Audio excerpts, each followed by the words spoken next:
3, 2, 1. Welcome to the Davidthedogtrainer Podcast, episode 121. Climbing up the numbers still, back with another episode for you. Here we are. Well, first off, I'd like to point out that Josh and I are the pattern shirt boys today. Yes. We love a good pattern shirt. You know? Feels great. There's just something about, I feel like, women have so many options for different clothing that they could wear. You know what I mean? Yeah. And what do we have? We've got, button-up shirts and classic tees. Yeah. That's about it, you know? So I feel like every man hits a point in their life where they decide to take those two options and just really have fun with the pattern sometimes. Yeah. And that's where I'm at right now in my life, you know? Same. I'm a pattern shirt guy. I wear a button-up shirt almost every day. Yeah. And I go find fun patterns. Yeah. So here we are. So we'll show them off on the podcast for you guys. Yeah. Also, I don't know if you noticed these little buttons, you know? Yeah, you got the cowboy button look. Yeah. You know? Nice snaps. Yeah. Yeah, I haven't had a snap button shirt in a long time. Yeah, see, those make me nervous sometimes because if I get them too small, you just Hulk out of it sometimes. Right? Yeah. I guess that'd be a cool party trick, though. Yeah. Like, hey, while you're on the boat. Yeah. So here we are. We got a couple things we'll talk about today. So first off, I'd like to tell everybody, if you haven't already seen, I did a podcast on Friday. I was invited onto Canine Academy Toronto's podcast. I believe the gentleman's name is Anish. He's a trainer up there in Toronto, Canada. And we had a killer hour-and-a-half long conversation. It's up live on his Spotify channel and stuff. I believe... What do you look up for it? Let me just hit everybody with the. I want to look. Here it is. It's called Everything Dogs. It's on Spotify. Everything Dogs podcast. It's the most recent episode. You guys can obviously go on there and take a listen to that. We talked about all sorts of stuff. You know, it was again, man, all these people being way more prepared than I ever am with stuff. He was like, we started it before and we got on the Zoom, and I feel like I kind of catch our guests off guard sometimes because when they open the Zoom chat, we're recording, right? It's like right off the rip. We've had some people where we talked before, and then they're like, "Wait a minute, have we started?" And we're like, "Yeah." Oh shit, okay, right? He briefed me before we started everything. John, he's like, "Hey man, I just don't want to catch you off guard. I just here's the topics that I want to go over. Do those all sound good?" I was like, "Yeah." I was like, "Hit me with anything, dude. I don't care, right?" But we had an awesome conversation, and it really. I guess I was a little nervous going into it initially when he did present all of those points. Yeah. Just because I was like, oh, I couldn't tell if he was going to be the kind of person that doesn't going off the rails a little bit with stuff. And my style is, this conversation turns into that conversation, and stuff. Yeah. So I started doing that a couple times at the beginning and it vibed nicely, and then we kind of just rolled with it. We talked about all sorts of shit. We talked a lot about dog reactivity. We talked a lot about starting companies. We talked a lot about issues in the dog world right now. Couple little things that we discussed that we had I would say for the most part we had very similar viewpoints on a lot of things, which was really cool. Even at one point of the podcast, I brought up the bonker, right? And I knew that was either going to be we're going to really agree on this, or we're definitely not going to agree on this. Yeah. And it turned into an awesome conversation. He's also obviously a proponent of the tool and stuff. So it was great. I recommend everybody head over and listen to it. Yeah. And check it out. And he will be joining us on our podcast here in the next couple weeks also. Hey. A little, what do they call it? A little quid pro quo? Is that the correct term for that? I think so, yeah. Yeah. Or cross promotion, we'll just say that. You scratch my back, I scratch yours? Yeah. One of those, Yeah, what are you guys going to talk about, though? I don't know. That's what I told him. He was like, we were setting it up. We're like, yeah, I'll do yours, and then you can come on and do mine. And I was like, but maybe we should give it a couple weeks in between. Yeah. So we develop a little bit of further conversation to dive into, and hopefully I can get him for a little longer. I felt like the conversation was really flowing, and I don't know. I think I was looking at his page. Most of his podcasts are in the hour range, 15-minute range, stuff like that. So I think he had some stuff he needed to do, so we kind of had to hop off. But I really think we could have had a really solid long conversation. You love the long ones, man. I do. It's sometimes when it's just flowing, I just try to channel my inner Joe Rogan. Go for 3 hours straight, Yeah, no, for sure. So we did that Friday. Nice. And here we are today. We got some things we're going to talk about. So again, a lot of my topics lately that I've been going over are just centered around things that people message me or DM me and stuff like that. Yeah. Creating interesting conversation. So I had somebody send me a reel the other day and said, what do you think of this? Is this not basically just incompatible behaviors? The force-free community called it differential behaviors. Basically, isn't that the same thing as incompatible? Asking me a question about a reel, which sparked a conversation for me, and I'll play this reel in a minute because I actually haven't watched this reel yet, right? Okay. I don't know anything about it. I don't know what it is.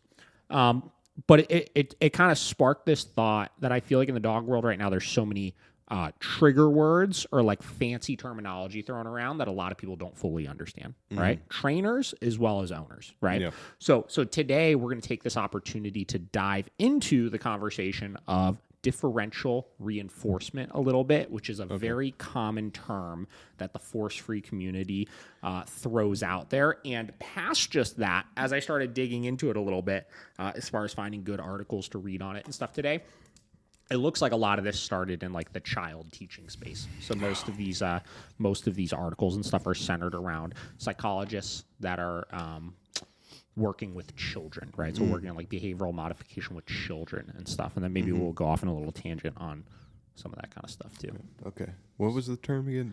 Differential reinforcement. Differential reinforcement. Yeah, we'll get into it. So let's watch this reel first. Again, I haven't watched this yet. This is by Sailor Jerry Dog Training.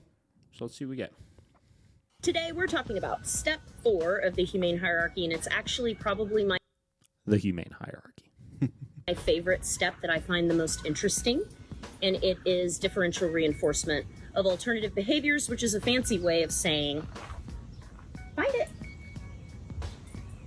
I taught my dog a different behavior when he wants to do the thing over there. An example would be, my dog wants to jump up when I come in the door. He's really excited. So instead, I teach a cue of find it when I walk in the door, or I teach a cue of place when I come in the door. We're talking about replacing undesirable or unsafe behaviors with behaviors that are more in alignment with what that particular pet parent wants, needs. Pet parent is also another trigger word that's getting thrown around a lot lately. I don't know if we talked about this on the podcast or not, but you're not allowed to say you're a dog owner anymore. Right? What? You're not allowed to say you're a dog owner anymore because dogs are individuals that cannot be owned. They're individuals. So you are their parent or their guardian now. You're a dog guardian or a pet parent. Needs, what society wants and needs, what that dog needs. There's a lot of variables to that, but you're just at a very simple level.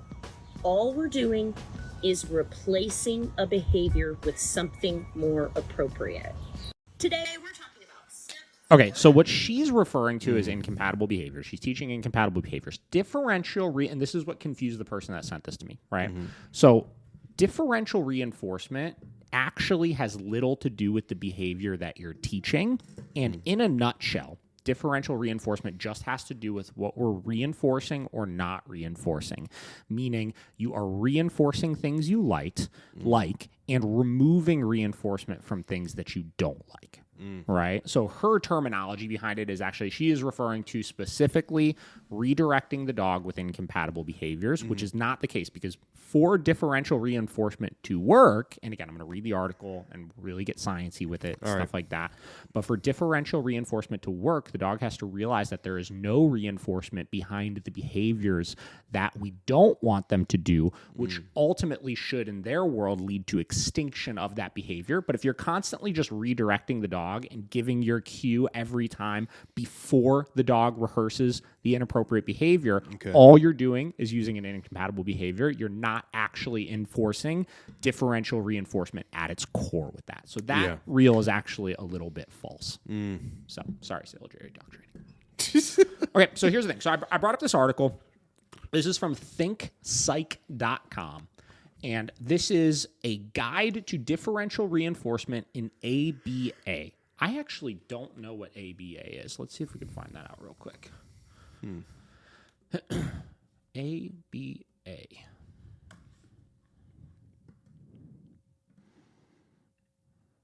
Applied behavior analysis, I believe. Let's figure out what that is. We're digging deep here. We're digging deep. I want to make sure we got all the right terminology. Applied behavior analysis is the type of interpersonal therapy in which a child works with a practitioner one-on-one. The goal of applied behavior analysis is to improve social skills by using interventions that are based on principles of learning theory. So you're a human trainer. Yeah. That's all that means, right? It means that applied behavior analysis is a fancy word for you are the trainer of the child. You are analyzing and applying behavioral modification techniques to an individual. So basically, I'm going to go around and start calling myself an ABA now. Yeah. Because that is literally the same thing that we're doing with dogs. Okay. So a guide to differential reinforcement in ABA. Okay. Okay. Let's give it to me. Differential reinforcement is an evidence-based procedure used in ABA therapy. Differential reinforcement procedures can increase adaptive behaviors while simultaneously decreasing behaviors that interfere with one's learning or quality of life, right? So you are trying to increase things that you like and decrease things that you don't like. Yeah. What is differential reinforcement? Differential reinforcement combines two core ABA principles, extinction and reinforcement. Certain behaviors are reinforced while others are placed on extinction. This increases occurrences of positive or adaptive behaviors while decreasing maladaptive behaviors. Let's figure out what that means. Maladaptive behavior definition. Maladaptive behavior is defined as behavior that interferes with an individual's activities of daily living or ability to adjust and to participate in particular settings. We'll call those unwanted behaviors. Yeah. Fancy words. I know. So now we got to get into the definitions. Reinforcement. Reinforcement is the process of adding or removing stimuli, reinforcers, following a target behavior. The presence of removal of the reinforcer results in an increased future likelihood of that behavior. Reinforcer can be anything, an activity, a tangible item, social attention, etc. Check out our guide with 101 reinforcement ideas. I would be interested to dig into that one as well. Okay. Extinction. What is extinction? Extinction is a procedure used to reduce challenging behaviors without punishment. In an extinction procedure, behaviors that previously received reinforcement are no longer reinforced, resulting in a gradual decrease in the behavior. Okay. So extinction is a more organic way of removing unwanted behaviors. And obviously, because you're not actively doing anything to stop the behavior or inhibit the behavior, the dog or the human in this case no longer wants to participate in the unwanted behavior, right? Now, here is the issue with extinction, because a lot of force-free trainers throw around extinction. We use extinction. We use differential reinforcement, right? In order for extinction to work, we have to ensure, first off, this is assuming that every behavior that a dog possibly exhibits ever is being done because there is some sort of reinforcement behind the behavior, which I don't completely disagree with. But I do think that sometimes once behaviors just become strongly ingrained habits, they are just mindlessly doing those things because they can without a whole lot of thought of the reinforcement behind the behavior. Okay. Right? Yeah. So the problem with this idea is if we're going to look at extinction and say, okay, this is something we're going to implement. I want to stop jumping, right? So I need to make sure that I can extinguish that behavior, right? You have to be completely in control of the reinforcement the dog is getting from it at all times, right? And in a lot of cases, we could look at something like jumping, for example, and I could say, well, the reinforcement behind the behavior for jumping is that every time the dog jumps on people, those people pet them, or they look at them, or they talk to them, or they do something that the dog perceives as getting attention or whatever it may be. Yeah. But what if the dog likes jumping on people because they like the way that your genes feel on their paws, right? Or they like that they get closer to being able to smell your face, right? Or they like any number of these other things that you don't have as much complete control over. Well, I could look at some of those behaviors, and if the dog is jumping because they like the way that your genes feel on their paws, right? Well, I could have all of my guests wear non-gene related clothing, right? I could, we could look at this and we could say, well, I could figure out that reinforcement and I could remove it, right? But not all reinforcement you're going to have control over, right? I've used the example before a lot of times of like chasing squirrels, right? Where hypothetically in a perfect world, if you wanted to use a force-free approach to remove the reinforcement behind chasing squirrels, right? We would say, okay, well, the reinforcement is when the squirrel runs, your dog gets to chase it, right? But it's like you don't have control over the squirrels not running. How are you going to make them not run? Et cetera, et cetera. It's a faulty logic. Yeah. Because everything that your dog does, you will not have control over all of the surrounding elements of it. Yeah. Right? Which is why, again, we get back to we use corrections for things, right? Your differential reinforcement of trying to remove the reinforcement behind the unwanted behaviors, reinforcing things you want, and applying inhibitions to those unwanted behaviors through corrections is a more balanced approach, right? Anyways, we'll continue going on here. Yeah. Types of differential reinforcement. 5 differential reinforcement procedures are commonly used in ABA therapy. Let's review each one with examples. Differential reinforcement of other behaviors. The differential reinforcement of other behaviors procedure reinforces the absence of a target behavior while withholding reinforcement when the target behavior is demonstrated. When using a DRO, the therapist provides reinforcement when the child engages in any behavior other than the target behavior. Let's consider an example. And when I read this example, I think it kind of speaks for itself on how kind of ridiculous it is, right? Okay. So let's talk about this. Let's consider an example. Imagine a child engages in frequent aggressions consisting of hitting and pushing peers. A DRO procedure would entail reinforcing any behaviors the child demonstrates other than aggression. This means the child could engage in other harmful behaviors while still reinforcing or while still receiving reinforcement. DROs can become tricky as we might inadvertently reinforce other challenging behaviors.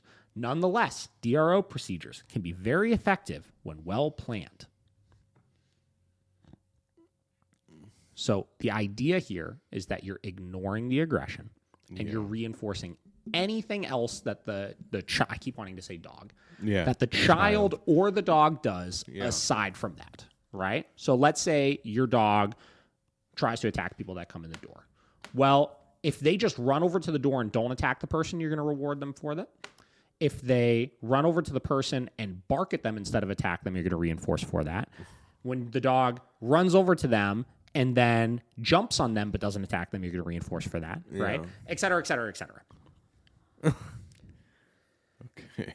Differential reinforcement of alternative behaviors. So this is the method in which Sailor Jerry dog training was talking. Okay. A DRA procedure is similar to a DRO, but instead of reinforcing any other behaviors, we reinforce a specific alternative behavior. Consider our previous example of a child who frequently becomes aggressive. Using a DRA, we would deliver reinforcement when the child engages in a particular alternative behavior.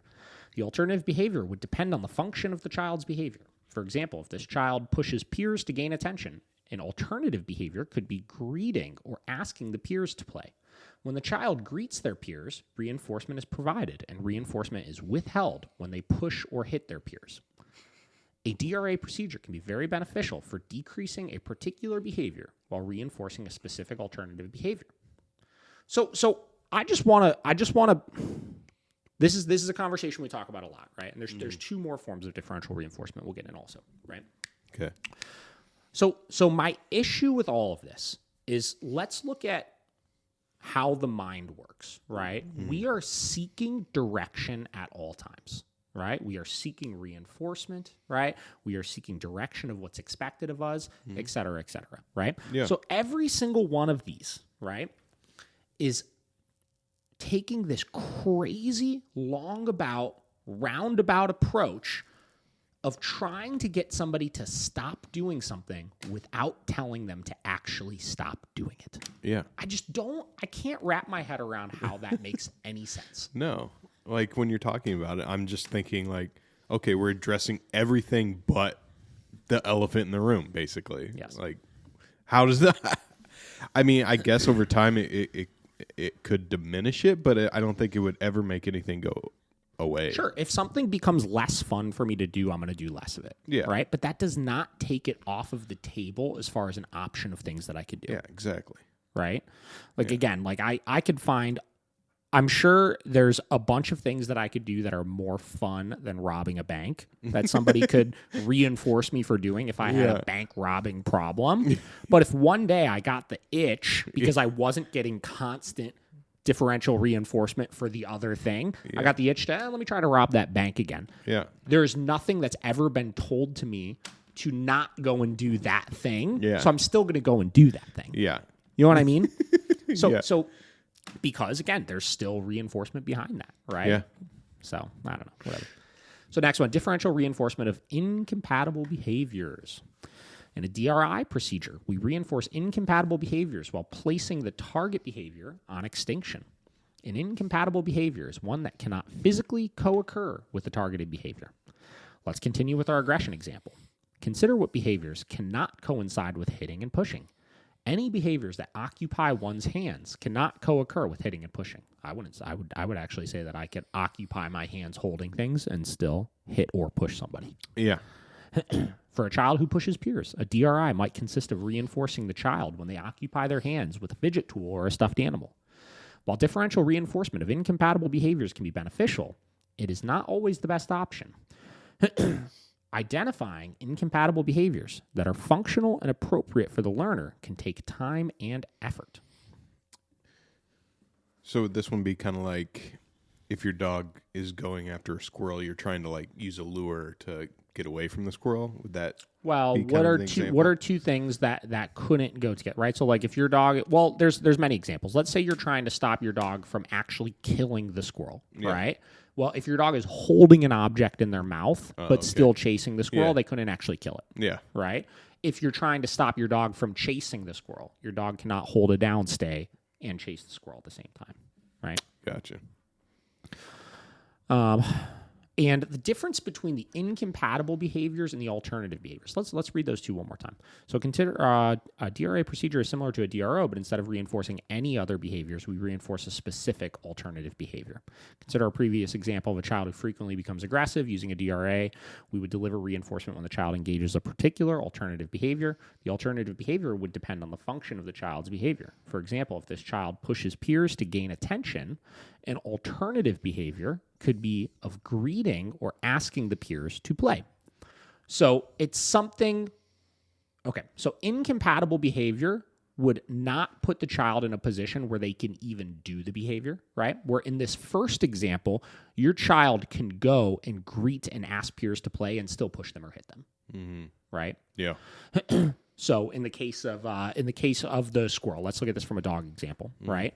I could teach the dog to just run with the squirrel without something in their mouth, and when or sniff the squirrel. Let's use a better example. If your dog is attacking cats, right? I could reinforce the dog just going and sniffing the cat politely as an alternative behavior to biting the cat, right? Yeah.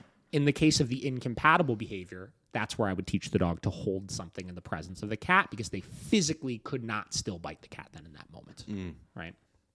And this is what I mean. Like, again, we're still really, really overcomplicating all of this kind of stuff. Yeah. Like, big time. Big time. Okay, next one. Differential reinforcement of low rates of behavior. A DRL is a great choice for behaviors that don't necessarily need to be eliminated altogether, but do need to decrease. In a DRL, we reinforce predetermined lower levels of target behavior. Since aggressions are not a behavior that is acceptable at all, let's use a different example for the DRL. Imagine a child who requests a break every 2 minutes during a non-preferred task. Asking for a break when overwhelmed is a great advocacy skill. However, this may interfere with the child's ability to learn and participate when it occurs at such a high rate. A DRL procedure could be implemented to decrease the rate of manding for a break by increasing the inter-response time of the mands. For example, the baseline for this behavior is 2 minutes. In this case, we might provide reinforcement if the child tolerates the activity for 2.5 minutes before requesting a break, then 3 minutes, and so on. So you are slowly stretching out the amount of time in which you are going to reinforce for the child to do a behavior that is not a totally inappropriate behavior, but you do need them to do less of. Okay. Next one, differential reinforcement of high rates of behavior. In each of the previously discussed differential reinforcement procedures, the primary goal was to decrease a target behavior by reinforcing other behaviors. In a DRH, the goal is to increase the rate of the target behavior. We could do this by providing reinforcement when a predetermined rate of the behavior is achieved. Here is an example of DRH. A child who attends school eats very slowly. This child has 20 minutes to eat lunch, which results in him often not finishing all of his lunch or getting extra time to finish, which cuts into recess. And of course, recess is his favorite part of the school day. A DRH could be implemented to decrease the time between bites to encourage quicker eating. The child's paraprofessional provides social praise when the child takes bites at a predetermined interresponse time faster than their baseline. If you're looking to increase the rate of a target behavior, DRH could be a great option. So those last two are a little different because you're not looking to extinguish behaviors in those two. Yeah. You're looking to either decrease or increase certain behaviors. And in the case of differential reinforcement, let's say your dog is you're working on teaching a bed stay, right? These are ones that are actually like applicable, right? So if you're working on teaching your dog to hold a bed stay, right, and you haven't added corrections into the process yet, and your dog will hold that bed stay for 30 seconds, right? Well, every time you get 32 seconds, you're going to jackpot. You're going to reinforce, right? And then every time you get 35 seconds, you're going to jackpot and reinforce. And you slowly stretch that out until you're getting more and more of it. Right? Okay. Choosing differential reinforcement procedure. Which differential reinforcement procedure to use will depend on a number of factors, such as the target behavior, the baseline levels of the target behavior, whether the goal is to increase or decrease the behavior, the long-term goals, the function of the target behavior, alternative behaviors that are in the child's repertoire, the child and stakeholders' preferences. Each differential reinforcement procedure has research supporting its effectiveness. However, choosing the procedure that makes the most sense, given the child's unique circumstances, is vital. So that's your crash course into differential reinforcement. Again, 9 out of 10 times when you hear people talking about differential reinforcement, it's going to be pertaining to the 3 first examples. So differential reinforcement of other behaviors, alternative behaviors, and incompatible behaviors, right? Other behaviors being the loosest, meaning you will reinforce anything other than the problematic behavior. Differential reinforcement of alternative behaviors is you're picking one specific thing that you're going to reinforce as opposed to many different things, but it's not necessarily something that is completely incompatible with the behavior you're trying to eliminate. And then differential reinforcement of incompatible behaviors, meaning you are picking something that it's literally impossible for the dog to do this and this at the same time, or the human to do this and this at the same time. Yeah. Your other two, low rates of behavior, high rates of behavior, is you're using differential reinforcement to decrease a behavior but not totally extinguish it. Differential reinforcement of high rates of behavior is you're trying to increase behaviors, not extinguish them, right? Most people are referring to the first 3. And again, the person asked me, they said, what did they say? Hold on, let me pull it up. And it's actually probably They said, what do I think of this? Isn't it just basically incompatible behaviors? It's called they're calling it differential behaviors, differential reinforcement. Then I explained what it was. They said, I got it. I guess that's useful. Before the unwanted behaviors become deep-seated habits, I guess. It's just how she portrays it as a fix. My clients don't have all the time or aren't home 100% of the time to keep it consistent. I don't want to sit here and be like, it's not going to work, right? Yeah. Because that's not necessarily the case, obviously, right? It would work, right, under some circumstances, right, Yeah. depending on, again, like they said, the behavior that you're trying to eliminate, obviously. And for things that are just like let's say you have a puppy, right, you could implement differential reinforcement cycles, like for stuff like that, like mouthing, for example, right? When a young puppy that's like 8 weeks old first starts like biting at your hands and stuff like that, I don't necessarily need to come in right off the rip with like the hammer of God and like correct that, right? And stop those types of things. In a lot of cases, we implement non-reinforcement for those types of things, right? The very first step of working on behavioral modification is let's figure out if we can find a reason why the dog is rehearsing this behavior, right? And implement in some sort of non-reinforcement, take away the reinforcement behind that behavior to make the dog less likely to want to do it. But I think that anybody under the face of the sun that lives in the real world can say that under most circumstances, unless you actually teach the dog, you're not allowed to do that specific thing. They're still at some point going to want to rehearse that again. Right? I've almost never seen a puppy that I could just ignore play biting and have it completely go away without the need of some sort of correction. Yeah. Without the need of some sort of aversive, right? That aversive doesn't need to be anything crazy motivating or anything like that. Sometimes that could simply be me just, hey, right? Giving a stern hey or a little flick on the nose, right? Or sometimes you get a little, pinch their cheek or something like that, right? A little pet corrector, a little spray bottle. It could be anything, right?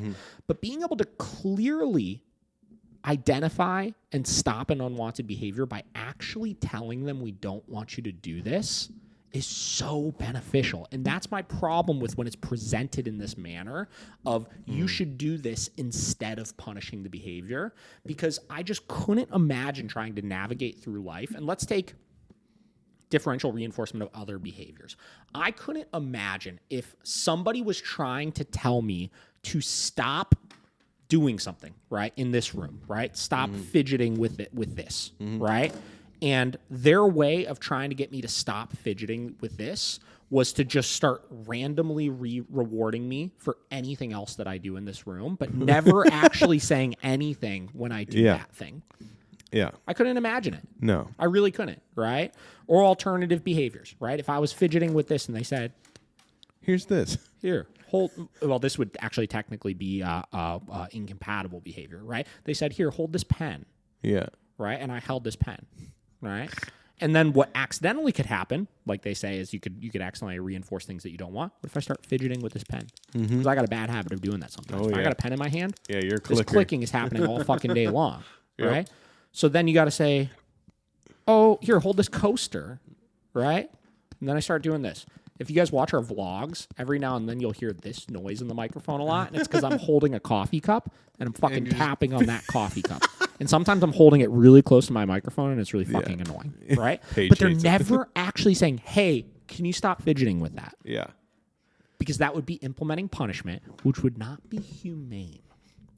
What I think is inhumane is not communicating as clearly as you possibly can with whatever you're trying to teach. Yeah. So I was actually going to ask that. I was like, if you say no, like, I mean, you can't even do that, right? Like, because that's addressing... Per these differential reinforcement definitions we just read, there was no talk of ever using punishment, right? So it said, I think at the beginning here, extinction is a procedure used to reduce challenging behaviors without the need of punishment, right? Yeah. And the problem is, when you get into punishment, it's applying something to decrease an unwanted behavior. Me telling you, no, don't fidget with that remote, is applying punishment. Yeah. So you would not be standing true to your definitions that you've created if you were to do that, right? Yeah. The idea is that you could extinguish. The reason why differential reinforcement was created was to try to prove that you can extinguish, increase, or decrease unwanted behaviors with these very indirect solutions for things without the need of ever saying, no, don't do that. It's just like the most long-winded, roundabout way to stop a behavior. Yeah, it doesn't make sense. It makes zero sense. It doesn't make sense. And again, I'm not saying it's all bullshit, right? The overall principle of it is bullshit, which is that you could stop all your unwanted behaviors utilizing differential reinforcement, right? where people should take and implement this, and where people do implement this, is by being mindful of why dogs are rehearsing behavioral issues in the first place.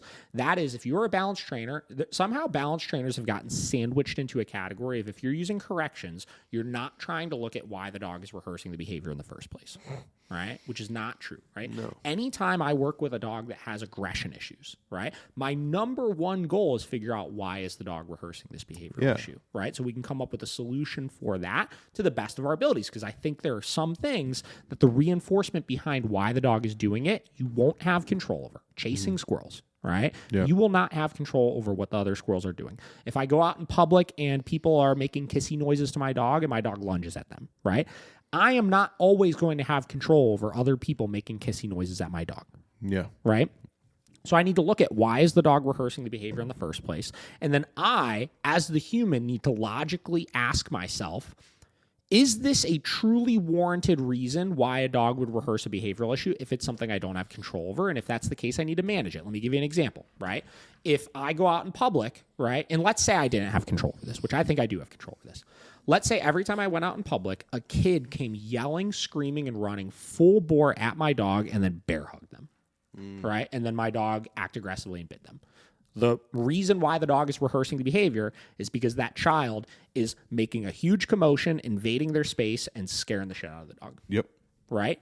And if I said I didn't have control over the child doing that, and that was going to happen inevitably, that would not necessarily be a fair thing, that I said I'm going to punish my dog for this and try to inhibit it, because the reinforcement behind the behavior is too strong for the punishment to totally suppress and inhibit that response. Yeah. Right? So I would have to manage. I would say, well, I'm not going to go places that have children that are going to do that at them. Right?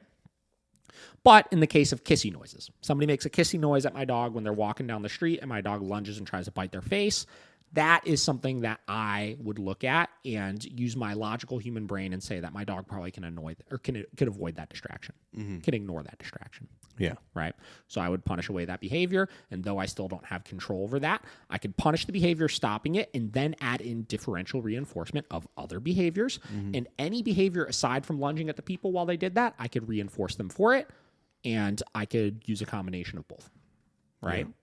So it's just all of these things. This is my problem with a lot of force-free concepts in general. Some of them are really good in theory, right? The idea of differential reinforcement is very good in theory, right? Let's remove reinforcement behind things that we don't want the dog to do, and let's reinforce more things that the dog is doing that don't pertain to that, right? I was doing a lesson the other day with this dog, reactive dog, and the dog is making a lot of progress. Doing very, very well, actually, all things considered. We saw like 15 dogs the other day, no reactions out of the dog, right?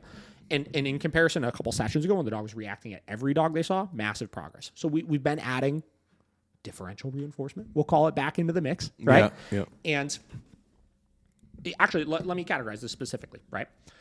So initially, we started with differential reinforcement of incompatible behaviors, right? Or I should say the owner started with that. Okay. The owner would reinforce when the dog looked at him, right? That's an incompatible behavior. Your dog can't really look at you and react at another dog at the same time. Now, mind you, we've already inhibited the unwanted behavior. So this differential reinforcement is just to help reinforce further to the dog the correct behavior. Yeah. Right? So then we started rewarding for differential reinforcement of alternative behaviors. Because I told him, I was like, I want you to up the reward frequency. Don't worry about the attention. Just worry about the dog not reacting. So if the dog looked at the other dog and didn't lunge and react, we reinforced for that. Okay. Right? But even then, I was finding that the owner was not reinforcing at the rate in which I wanted him to. Right? The dog was doing so good, but he was still waiting for specific things that the dog was doing. In this case, it was just look at the dog and don't react, which would be an alternative behavior, right? Laying there calmly, right? So we switched then to differential reinforcement of other behaviors, which was, I told him, if a dog goes by, if your dog literally does anything except react at the other dog, pump that dog full of treats, right? Yeah. So he started reinforcing for anything. If the dog walked towards him, looked at him, laid down, sat, anything else that was not reacting at the other dog, we were adding in differential reinforcement for it. Yeah. Right? And that allowed us to up the reward frequency quite a bit, right? So I think a lot of the reason why you also would work through these procedures of other behaviors, alternative behaviors, incompatible behaviors, is because the easier you make the criteria, the first of which being the easiest, second being the middle, the last being the hardest, the higher your probability of being able to give reinforcement is going to be. Where sometimes with incompatible behaviors, if your dog still in the back of their mind really wants to reinforce or to rehearse the behavioral issue that we're trying to extinguish or inhibit, it could be harder to get them to perform the incompatible behavior because it's too strict of a criteria for them initially. Right? So by reinforcing for other behaviors, you can gain a little bit of attention out of the dog in this case, right? Yeah. So that you could switch to an alternative behavior and then finally an incompatible behavior. Yeah. Yeah, I'm so glad you brought that example up because this has great merit to it, but it's a good addition on top of after you've worked through the punishments and corrections and the dog knows the right and wrongs, and that's just helping reinforce the rights after you've already got that baseline. Yeah. And I think the problem would be, I think a lot of people, if I said I'm using differential reinforcement in that example, a lot of people in the hard force-free world would say, no, you're not, because you used punishment still. Yeah. Right? But it's not. But this is what I mean. All these concepts, they have so much merit to them by themselves, right? And they are important things to learn about and to implement because they can help you quite a bit. In the example of the reactive dog, me understanding how to work through differential reinforcement and the different examples here allowed me to find a way to have the owner have a much higher rate of reward while still accomplishing the same thing, right? But because I also have a very clear understanding of utilizing punishment for things, I was able to successfully inhibit the unwanted behavior. So I didn't have to play this gamble of trying to eliminate all the reinforcement behind the dog reacting in the first place, because in some cases, reacting by itself is reinforcing to dogs. Getting your adrenaline kicked up and lunging and barking and the other dog going away. There's very little you're going to be able to do out in the real world. And especially in these people's case, they live in a townhouse in a very populated, very dog-friendly area. They are not going to have control over all of those other dogs. So it would be near impossible to create extinction of that behavior without adding in some sort of punishment for the behavior because of that. Yeah. So. Like you said, it's great in theory, but it's great when you have a baseline already. Yeah. At the end of the day, like it's a great help to reinforce. Yeah. What the dog is supposed to be doing. But I just think using that as the sole way to teach, I guess unlearn bad behaviors is just, I don't know. You're just making it so much harder. What you just said, right? Like it is used to try to unlearn things, right? Yeah. But unfortunately, no matter again how much they unlearn it, it doesn't actually ever extinguish the behavior. Yeah. There are dogs that may not have rehearsed things in years that suddenly 3 years down the road, the reinforcement behind that behavior pops up again. And because you've never created an inhibition, they're going to go do it. Yeah. I don't know. It's just funny, though, the terminology, too, like the extinction of, it's just so funny. I mean, I get it. You have to have things you can clearly define, obviously. Yeah. But, like, some of this stuff can just be read in a way more plain way. Oh yeah, like, 100%. Like what was the one word that we saw in here? Maladaptive behaviors. Maladaptive behaviors, unwanted behavior. Unwanted. Yeah. Jeez. So yeah, that's our crash course into differential reinforcement. Yeah, sounds ridiculous, but still usable. Not ridiculous. Again, it's the overall principle behind it is a little ridiculous, right? When you look at the bigger purpose behind it. But I think it's important to learn about and understand the different types of differential reinforcement, obviously. Yeah. So you can implement them into your training program with your own spin like we do. Yeah. Yeah, no, that's good. I guess the ridiculousness is how it's being used right now. Yeah. Like the popular thing on the Reels and TikTok. And this is where I get into, I talk a lot about force-free training, generally falling into a trap of constantly micromanaging a dog, right? So, like, if you're constantly dependent on your dog to do A, B, C, or D, to not do A, B, C, or D, you will forever have to ask them to do all of those types of things. You're gonna be, you know what I mean? And I just don't want to do that. Like, I want my dogs to just live their life and understand what I want them to do and understand what I don't want them to do so that they could be free to make their own choices and be their own independent people. Yeah. Like we say that they should be because we're not dog owners anymore. Yeah. Oh, yeah. Sorry. Can't say that. Yeah. You're not my property. Not my property. Yeah, but you don't want to be A, B, C, and D'ing for the rest of your dog's life. Don't do that. That's terrible. So that's it. We're gonna end that on that short one today. Short, little but one on good. differential reinforcement, and then Yeah. we'll be back Thursday with you. Yeah, I'd never heard of it, and I'm glad that we went through it. Yeah. It's it's like stuff that like I've seen you implement before. I just never heard of the scientific term, I guess, you know. Yeah, I don't think I've ever like said to an owner, "I'm using differential reinforcement right now." Yeah, dude, you would say that, and their eyes would just glaze over. Incompatible behavior. I would say that I've used that term with people before because I think Yeah. that one term out of all of them kind of makes sense logically as far as what it is. Yeah. You know? But yeah, the rest. Yeah, maybe you should use that instead of unwanted behavior. You should say Maladaptive. Yeah, your dog's showing maladaptive behavior. They'd be like, "Shut up, bro." Yeah. All right, Josh. You got anything else you got to add? No, I've said my piece. So That's it. If you guys have any other topics or questions, let us know. Yeah. If not, we'll see you later. have a good one.